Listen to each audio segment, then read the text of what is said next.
Shalom Aleichem Besem Hamashiach. Salam sejahtera dalam nama Al-Masih. Masih bersama saya Syafa dan Baba Nur dalam program acara Baba Nur Menjawab. Selamat datang, Bah. Dan kita akan menjawab pertanyaan-pertanyaan yang sudah banyak sekali masuk kepada redaksi. Dan kali ini kita akan coba untuk menjawab tentang seputar Al-Masih ini, Bah. Karena banyak sekali orang yang bingung mana yang benar Al-Masih atau Yesus kah atau Yeshua Hamashiach ya. Ini pertanyaan yang pertama dari saudara Agustinus. Apa arti kata Isa Al-Masih? Mengapa ia disebut penebus dosa atau Mesias? Mungkin itu bisa dijelaskan dulu, Bah. Mungkin ada hubungan dengan pertanyaan yang lain? Sebentar saya. Ini ada tapi tidak menyebutkan namanya. Shalom, maaf sebelumnya. Saya punya pertanyaan, siapakah Isa Al-Masih itu? Mengapa ia disebut Yesus? Bukankah Isa itu seorang nabi? Saya memang sejak kecil Kristen, tapi kalau memang Tuhan orang Kristen adalah Tuhan Allah, mengapa dia memberikan penderitaan di luar kemampuan umatnya? Lalu masih seputar Al-Masih. Ini ada yang memberikan masukan, jangan menggunakan nama Isa Al-Masih. Harap tidak disebut Isa, melainkan Yesus atau Yeshua. Ini pertanyaan dari saudara Evander. Tidak ada masalah dengan nama Al-Masih, karena Al-Masih berarti yang diurapi senada dengan kata Kristus. Sedangkan Isa adalah nama yang Quran berikan kepada Kristus. Kekristenan harus menerima nama Yesus yang turun dari surga melalui pemberitaan malaikat Gabriel yang tertulis dalam Matius 1 ayat 21. Bukan lewat pemberitaan Quran dengan nama Isa. Ya, oke. Jadi begini, dunia di mana Yesus hidup itu ada dunia yang multilingual, yang multicultural. Sesuai dengan nubuat Nabi Yesaya bahwa Mesias itu akan berkarya di seberang sungai Yordan, jalan ke laut, Galilea, wilayah bangsa-bangsa. Afer Hayarden, Gilil Hagoyim. Jadi daerah seberang Yordan, Via Maris, Derek Hayam, jalan laut. Itu maksudnya jalan di Laut Tengah, Mediterranean Sea. Dan kemudian Galilea itu adalah tempat banyak suku-suku bangsa saat itu berkumpul. Karena itu Yesus bicara dalam masyarakat yang sangat multibahasa. Yesus berbicara sehari-hari memakai bahasa Aramaik. Bahasa Aramaik itu mulai berkembang setelah zaman pembuangan dari Babel. Dalam bahasa Aramaik itu orang akan menyebut nama Yesu atau Yeshua. Karena nama itu yang mudah diucapkan oleh mereka yang bertutur dalam bahasa Aram. Tatkala seorang percaya bahwa Yesu atau Yeshua itu adalah yang diurapi, maka dia akan mengucap dalam bahasa Aramaik Yesu Mesiha. Tetapi orang-orang Yahudi di Yerusalem, di Tiberias, daerah-daerah yang relatif lebih ortodoks secara keyahudian, itu mengucapkan bahasa Ibrani. Bahasa yang digunakan untuk menulis Taurat, kitab nabi-nabi, dan kitab-kitab suci Yahudi yang dikenal dengan Ketuvim. Di situ disebut nama Yeshua atau Yehoshua. Dan apabila orang misalnya seperti Nikodemus atau imam besar atau siapapun, kalau misalnya mereka percaya Isa itu adalah, Yesus itu adalah yang diurapi, pasti mengatakan Hamashiach atau Hamashiach. Maka mereka menyebut Yeshua Hamashiach atau Yeshua Hamashiach. Bahasa Yunani adalah bahasa yang menjadi lingua franca, bahasa yang sangat luas dipakai di Kekaisaran Romawi, seperti bahasa Inggris sekarang. Pasti menyebutnya Yesus, Yesus, Kristus, artinya sama. Bahasa administrasi pemerintahan satu bahasa Latin, pasti menyebut Yesus Kristus. Jadi nama-nama ini lahir karena memang multibahasa pada saat itu. Al-Masih itu apa? Al-Masih itu al pada bahasa Arab itu artinya definite article yang artinya ha atau the dalam bahasa Inggris, ha dalam bahasa Ibrani, hu dalam bahasa Yunani, hu Kristus Hamashiach atau a di akhir kata benda dalam bahasa Arab Masiha, Al-Masih. Jadi tidak ada masalah. Maka di dalam Alkitab bahasa Arab misalnya dikatakan Kitabu Miladi Yasu al-Masih Ibnu Dawud Ibnu Ibrahim. Inilah silsilah Yesus Kristus anak Daud anak Abraham. Tapi bagaimana dengan kata Isa? Sesungguhnya tidak masalah juga dengan kata Isa. Sebelum Al-Quran menyebut Yesus disebut Isa, pada pertengahan abad ke-6 di sebuah biara di wilayah Syria, itu dikenal biara yang namanya Isania, pengikut Isa. Dan itu jauh sebelum zaman Islam, kira-kira 1 abad sebelum lahirnya Islam. Kenapa kata Isa dalam bahasa Semitik, bahasa di Timur Tengah, itu dengan mudah dilacak apa yang namanya phonetic koresponden. Sebetulnya itu dalam bahasa apa saja. Jadi misalnya biasanya kalau kita membaca Alkitab kita ini ditulis dalam bahasa Yunani, karena bahasa itu menjadi lingua franca, bahasa yang lazim dipakai umum di seluruh wilayah di Timur Tengah. Tetapi bahasa Aram itu dipakai di wilayah Palestina ke bagian timur dan selatan. Yerusalem atau Palestina di wilayah barat itu bahasa Yunani. Misalnya Asia Kecil, Turki sekarang itu bahasa Yunani. Makanya Paulus menulis surat Galatia, Korintus pasti nggak mungkin bahasa Aram, karena di sana dipakai bahasa Yunani. Di Pulau Patmos, Yohanes menulis pasti bahasa Yunani. Tetapi daerah Palestina, Yerusalem ke arah timur dan selatan itu bahasanya Aramaik. Nah di dalam bahasa Aramaik itu sebetulnya ada dialek-dialek.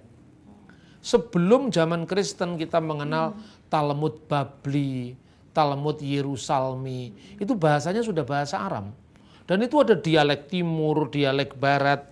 Nah huruf Yod atau Y dalam bahasa Ibrani ketika diterjemahkan dalam bahasa Aram kadang-kadang berubah menjadi I, kadang-kadang berubah menjadi tetap Yod. Misalnya Shema Yisrael dalam bahasa Ibrani kadang-kadang diterjemahkan dalam bahasa Aram, dalam satu naskah misalnya tetap Shema Yisrael, Adonai Eloheinu, Tuhan itu ilah kita, sembahan kita, Adonai Echad, Tuhan itu esa. Diterjemahkan dalam bahasa Aram Shema Yisrael Maria Allahan Maria Hadhu.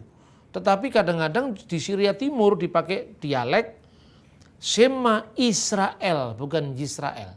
Jadi Yisrael menjadi Israel, Yehosua menjadi Isowa. Dan itu muncul dalam salah tulisan Bapak Gereja namanya Agabius ketika dia menerjemahkan tulisan Yosefus yang dikenal dengan Testimonium Flavianum. Yosefus itu menulis di dalam bahasa Yunani dan kemudian diterjemahkan dalam bahasa Aram. Dia ahli sejarah Yahudi pada abad pertama. Dia mengatakan bahwa pada zaman itu fi hadzal zaman ya'isu rajulun hakim ismuhu Isowa. Pada saat itu hiduplah seorang yang bijaksana namanya Isowa. Nah seperti kata Yehosua menjadi Isowa, kemudian O panjang itu menjadi A. Misalnya Shalom itu Shin, Lamed, Waw, Mim, Shalom. Menjadi bahasa Arab Sin, Lam, Alif, Mim, Salam. Shalom alaihim menjadi Assalamualaikum. Yehosua menjadi Isowa, seperti Shalom menjadi Salam, Iso menjadi Isa. Tidak ada masalah, itu hanya gejala bahasa. Seperti misalnya korespondensi bunyi, seperti kata Yaakov dalam bahasa Ibrani menjadi Yakub dalam bahasa Arab, Yakobus dalam bahasa Belanda, Jack dalam bahasa Perancis. Kenapa nggak dipersoalkan? Itu hanya soal korespondensi bunyi gitu loh. Kan orang itu biasanya begitu melihat Arab itu langsung dipikir Islam. Kan ngertinya cuma begitu di Indonesia. Kita tidak tahu bahwa ada banyak komunitas Arab yang beragam.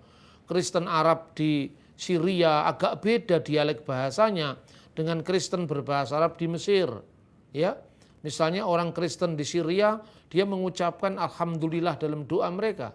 Alhamdulillah ala khairatihi, alhamdulillah ala fadlihi, itu biasa dalam doa. Di Mesir lebih lazim digunakan kata-kata dalam ibadah itu adalah al-masdulillah, segala kemuliaan bagi Allah.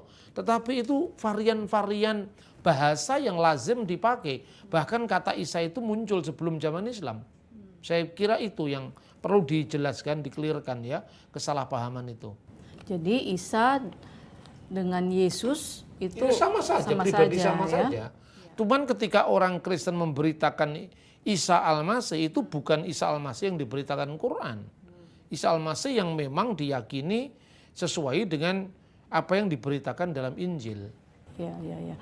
Ya, itu pentingnya kita mengetahui filologi dalam belajar Alkitab ya, sehingga tidak langsung mengklaim bahwa ini salah, yang betul hanya ini, begitu ya. Betul. Karena di dalam Alkitab bahasa Arab, tapi ada juga kita membaca di sana menggunakan kata Yasua ya, Pak. Ada banyak terbitan Alkitab bahasa Arab. Terbitan bahasa Arab di Mesir diterjemahkan oleh United Bible Society in Egypt. Itu terjemahan Van Dyck. Sekarang ini diperbarui dengan Van Dyck version. Tapi di Lebanon ini yang dipakai ini adalah Darul Kitabil Muqaddas fi Syarqil Ausat. Di Lebanon sendiri mungkin ada 3 terjemahan. Lalu juga ada terjemahan dari Jami'ah Al-Antuniyah. Itu terjemahan secara interlinear dari bahasa Yunani ke dalam bahasa Arab. Terus perjanjian lama dari bahasa Ibrani ke dalam bahasa Arab. Tapi dikenal juga terjemahan yang namanya Kitab Sarif. Kitabul Muqaddas Sarif Translation. Di situ digunakan kata-kata Isa. Isa Al-Masih. Jadi tidak masalah, itu hanya soal bahasa saja. Yang penting bahwa itu bukan Isa yang di dalam konsep agama lain gitu ya. Sama dengan gini loh, sama-sama ngomong Yesus. Orang Mormon kan juga ngomong Yesus. Saksi Yehova juga ngomong Yesus. Tetapi Yesusnya Saksi Yehova dan Mormon kan berbeda dengan Yesusnya Alkitab. Orang Saksi Yehova punya terjemahan Alkitab sendiri yang itu amburadulnya tidak karu-karuan karena ngawur sekali di sana sini, ditambah-tambahi dengan parafrase sendiri yang itu tidak ada dalam teks asli, titik komanya digeser dan sebagainya. Tetapi toh kata Yesus tidak ditolak oleh orang Kristen sekalipun disalahgunakan Saksi Yehova gitu loh. Pola pikirnya itu mesti begitu. Jadi dalam nama Isa Al-Masih pun kita ada kuasa ya kalau kita misalnya berdoa. Iman kita terhadap iman itu. kita. Kan Yesus yang kita maksud itu kan Isowa, Yesua, Yehosua. Itu kan hanya varian-varian bacaan dari nama yang sama sebetulnya. Ya, baik Bah. Jadi sudah bisa diterima dan ini rasanya clear ya, memang kata Isa Yesus itu sama, tidak ada masalah. Lalu ada pertanyaan lagi nih, Bah. Masih menyangkut Isa Al-Masih. Di sini dari saudara atau saudari ini. Saya Kristen Protestan usia 69 tahun, punya judul buku Perbedaan Isa Al-Masih dengan Yesus Kristus. Semua dirujuk dari ayat Injil, dari mulai keluarganya, lahir, mujizat, wafat, makam, bangkit, naik ke surga. Sedangkan Isa tidak mengalami hal tersebut. Jadi mohon diberi penjelasan mana yang benar. Itu kan bacaan orang Indonesia. Coba bacaan ini buku dari Lebanon, dari Syria. Karena apa? Ya memang orang Indonesia yang dikenal cuma Islam dan Kristen. Dan Islamnya cuman ya ketaunya terjemahan Al-Quran, terjemahan bahasa Indonesia dan Arab. Coba baca terjemahan Al-Quran dalam bahasa Inggris. Di situ misalnya diterjemahkan kata misalnya Asmuhul Masih Isa bin Maryam diterjemahkan His name is Christ the son of Mary. Yahya misalnya Yahya Musaddiqon diterjemahkan dengan John the Baptist. Pernahkah Anda mendengar Al-Quran dalam bahasa Ibrani? Ha-Quran Hamifwar yang diterjemahkan di Tel Aviv, di Israel, karena ada banyak keturunan Arab yang ada di Israel. Al-Qurannya diterjemahkan dalam bahasa Ibrani. Judulnya Ha-Quran Hamifwar. Di situ Bismillahirrahmanirrahim diterjemahkan Bishem Elohim Harahman Viharahum. Di situ Elohim juga. Tapi karena di Indonesia kata Elohim hanya diucapkan di gereja, seolah-olah Elohim Tuhannya orang Kristen, Allah Tuhannya orang Muslim. Itu kan hanya bahasa. Bacalah Quran dalam bahasa Yunani. Ada terjemahan Quran dalam bahasa Yunani. Kata Allah diterjemahkan Theos juga. Kan seperti itu pola pikir kita. Bahasa itu tidak identik dengan agama tertentu. Karena sebelum ada Islam sudah ada bahasa Arab. Sebelum ada Kristen sudah ada bahasa Ibrani. Ya, makna teologisnya yang penting saya kira. Iya, baik. Lalu ini ada pertanyaan juga yang menarik, ini tentang kelahiran Isa Al-Masih ini, Pak. Tidak ada namanya, bertanya, selamat malam, saya mau bertanya, benarkah Yesus itu lahir pada tanggal 25 Desember? Betul memang. Orang yang menyangkal itu kan sebetulnya hanya mengenal buku-buku sejarah dari gereja Roma Katolik. Natal itu pertama kali ditetapkan bukan di Roma, tapi di Alexandria. Tahun 189 Masehi, pada masa Patriark Gereja Koptik Ortodoks, itu adalah Patriark Demetrius. Nah pada saat itu gereja ini gini loh, begitu dia keluar dari batas-batas keyahudian, artinya gereja pertama kali disebut orang-orang yang diejek oleh orang Yahudi sebagai Nostrim, kelompok Nasaren, kelompok Nasrani, itu sebetulnya ejekan orang Yahudi untuk orang Kristen. Maka Paulus disebut salah satu tokoh dari sekte orang-orang Nasrani. Itu identitas dari gereja Yahudi di Yerusalem yang dipimpin oleh Rasul Yakobus. Terus kemudian orang Yahudi mengeluarkan kutukan terhadap orang Kristen pada saat konsili di kota Yamnia dekat Tel Aviv sekarang, terkutuklah orang-orang Nostrim. Setelah itu kebudayaannya bergeser kepada kebudayaan non-Yahudi. Kalau kebudayaannya bergeser berarti Injil harus dikontekstualisasikan supaya dimengerti oleh penduduk yang non-Yahudi. Berkembanglah Injil di Antioquia di Syria. Kisah Rasul 11 ayat 26. Di situ dikenal sebutan Kristianos, yaitu Kristen. Untuk pertama kali disebut Kristen. Kebudayaannya Yunani, kalendernya ganti. Bukan kalender Yahudi yang memakai sistem peredaran bulan, tapi kalender matahari yang dipakai di zaman dinasti Seleukid. Ketika Injil dibawa Rasul Markus ke Alexandria, kalendernya memakai kalender bintang. Kalender Kawakibiyah, bukan Komariah, bukan Samsiah. Kalender bintang itu sekarang dikenal di gereja Koptik Ortodok dengan nama Anno Martiri. Kalender yaitu tahun kemartiran. Di situ disebutkan rayakanlah kelahiran dari juru selamat kita itu dalam sebuah dokumen yang dikenal dengan Koptik Didaskalia Apostolorum. Itu dari tahun 189. Rayakanlah kelahiran Tuhan kita tepat tanggal 29 bulan Mesir keempat atau bulan Kiyah, atau tanggal 25 bulan Ibrani ke-9. Bulan Ibrani ke-9 itu bulan Kislev. Nah, bagaimana bisa menentukan itu? Itu dari Alkitab. Di Alkitab dikatakan bahwa Zakaria itu membakar ukupan, ya mendapatkan giliran membakar ukupan. Saat itu dia membakar ukupan itu dia mendapatkan tanda bisu. Waktu itu Zakaria dari rombongan Abia. Rombongan Abia itu menurut 1 Tawarik pasal 24 ayat 7 sampai 19 adalah rombongan ke-8. Berarti Zakaria itu dari mewakili golongan Abia itu membakar ukupan pada perayaan yang namanya sebetulnya perayaan Yom Kippur, itu kira-kira bulan September. Kenapa bulan Yom Kippur? Karena semua puak Israel kumpul di Yerusalem, di Bait Allah. Itu menunjukkan itu perayaan Yom Kippur. Yang kemudian Lukas pasal 126, 6 bulan setelah malaikat menemui Zakaria di perayaan Yom Kippur itu, dia bertemu dengan Maria di Nazaret. 6 bulan setelah bulan Tisri, karena Yom Kippur itu dirayakan setiap bulan Tisri. 6 bulan setelah bulan Tisri itu bulan Nisan. Bulan Nisan itu kira-kira Maret. Makanya sebelum bapak-bapak gereja abad keempat yang dituduh katanya Natal itu perayaan Dewa Matahari, dan itu tuduhan yang sama sekali buta sejarah.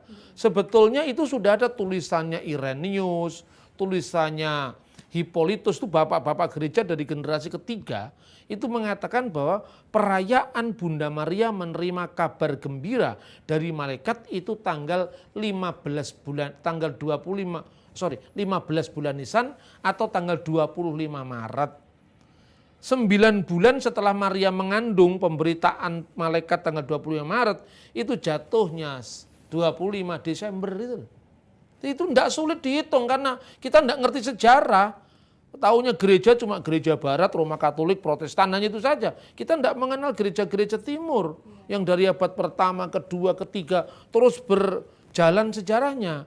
Dan yang kedua, ada tulisannya Yosepus, ahli sejarah abad pertama, dan tulisan dokumen Yahudi yang dikenal dengan Megillot Ta'anit.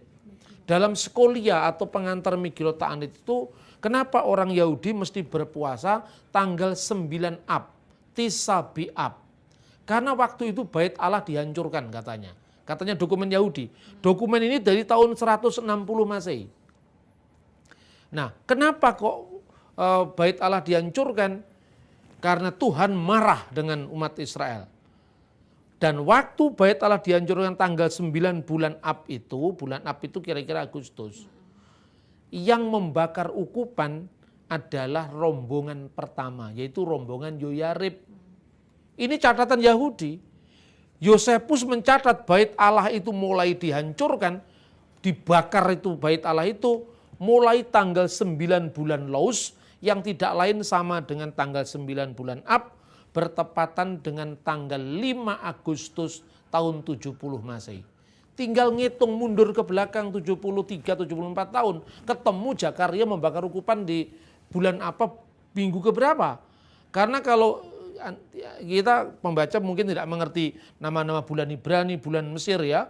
Saya sederhanakan aja, itu bulan Masehi misalnya. 9 bulan Ab itu sama dengan 5 Agustus, tahun 70. Yang membakar ukupan rombongan pertama. Hitung mundur, berarti bulan Juli minggu keempat, rombongan yang membakar ukupan itu rombongan ke-24. Juli minggu ketiga, rombongan 23. Juli minggu kedua, rombongan 22. Juli minggu pertama, rombongan 21. Nanti kira-kira 70-an siklus, 70 tahun lebih siklus, Zakaria membakar ukupan dari rombongan ke-8 itu tanggal 15 bulan Tisri. Dan itu perayaan Yom Kippur. 6 bulan setelah Tisri, sekali lagi itu Nisan. Sama dengan Maret. Perayaan kabar baik, malaikat bertemu Maria, 9 bulan setelah Maret, Desember. Selesai. Itu dokumennya jelas kok. Ya, karena kita tidak mengacu pada sumber sejarah primer. Ya, seperti kekurangan itu. Kita kekurangan kita di situ. Betul. Jadi sudah pasti 25 Desember tidak salah kita tidak merayakan salah, Natal ya. Itu dari abad pertama, kedua. Baru dipersoalkan di Jerman itu. Abad 19. Iya. Iya, Bah. Terima kasih. Kemudian ini juga masih ada kaitannya, masih bicara tentang Isa Al-Masih.